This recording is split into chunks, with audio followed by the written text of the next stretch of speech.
Hindi ba mawala ang error na retries have been exceeded sa inyong GCash? Kahit mahigit 10 minuto na ang lumipas. Sa video na ito, ipapakita namin ang simple at working fix. Una, pumunta sa settings ng inyong phone. Hanapin ang apps o application manager. Pagkatapos, hanapin ang GCash app. Pumunta sa storage. I-tap ang Clear Cache. Ngayon, bumalik sa GCash app. Subukan mag-login ulit.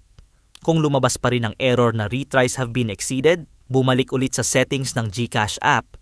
Ngayon, i-tap ang Clear Data o Clear Storage. I-confirm at i-tap ang Delete or OK. Pagkatapos nito, buksan ulit ang GCash app. I-tap ang Accept.